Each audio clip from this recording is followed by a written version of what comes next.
How's it going, everybody? It's Sean here, and I'm back today to give you guys a review of the Reebok Question Mid in the Kobe Bryant PE Yellow Toe colorway.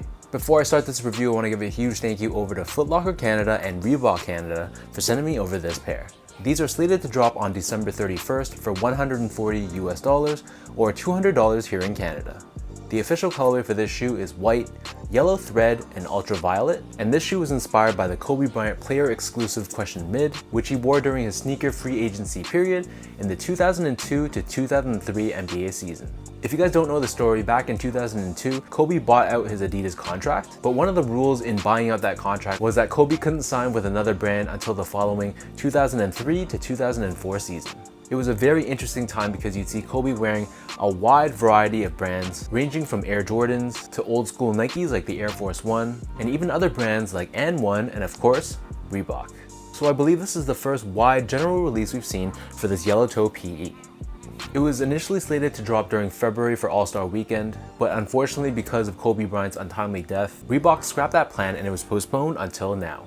So taking a deep dive into the shoe, the upper of the sneaker is constructed using a very tumbled white leather. Stitched on top of the toe box, we have this synthetic nubuck, which is done in this yellow color. And while the material itself is soft, you can tell that it is a synthetic material. On the sides of the shoe, we have this tumbled leather. And then on the mid panel of both sides of the shoe, we have the Reebok Vector logo done in yellow and purple. Running down the shoe, we have the eyelets, which are done in yellow colored nylon and wrapped with this clear TPU. And it spells out the word Reebok. Towards the back heel, we have this white synthetic leather, which in contrast to the tumbled leather is left in a smooth finish. And on the back heel, we have that synthetic nubuck, along with the Question and Reebok Vector logos embroidered in purple. For the laces, these come with one pair of laces and they're a rope style white colored lace. Underneath this, we have the tongue, which is done in this padded mesh at the bottom and synthetic white leather at the top. And again, it has that purple and gold Reebok logo embroidered in the middle. Taking out the insoles, these come with your standard Reebok Question insole, so it's lined in yellow at the top, and stamped on the heel we have the Reebok branding in purple. So the upper of these Question Mids sits atop this very chunky white colored foam midsole. We have visible hexalite on both the back heel and the forefoot, but this is purely for aesthetic purposes and it doesn't actually add to the comfort of the shoe. On the back heel we have the circular branding with Allen Iverson's number 3 done in Laker colors. Turning the shoe over to the bottom, here we have this outsole which is done in this semi-translucent yellow finish. We have Reebok branding found on the forefoot, and there's this cutaway on the back heel which exposes the hexalite cushioning found within the midsole. So that's pretty much all there is to it, to the look and the construction of these Reebok Question Mids.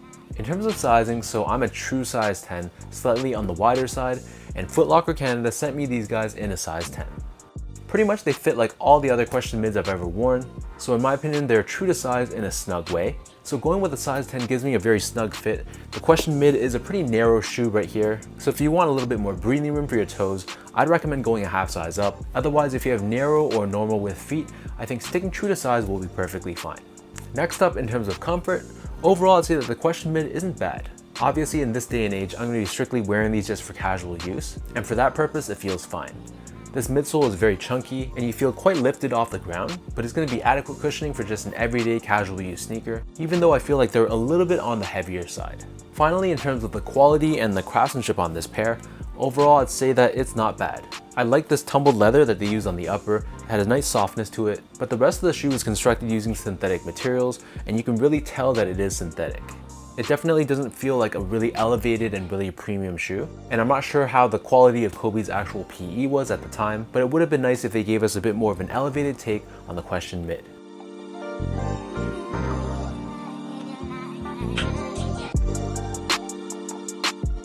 With all that out of the way now, let's lace up these Yellow Toe Question Mids and I'll show you guys how these look on feet.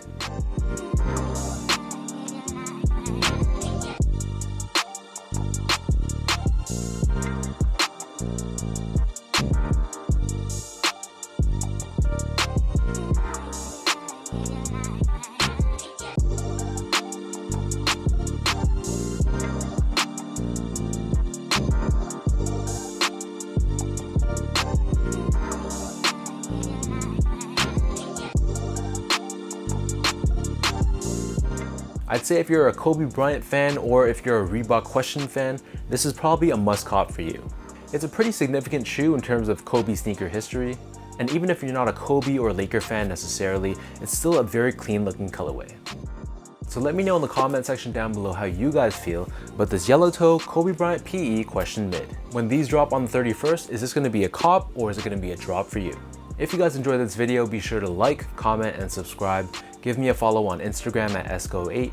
Check out my Twitter account at sean.go and visit my website at seango.ca. Before I end this video, another huge thank you goes out to Foot Locker Canada and Reebok Canada for sending me over this pair. And until next time, thanks so much for tuning in. Hopefully you guys enjoyed this video, and I'll catch you guys all in my next review.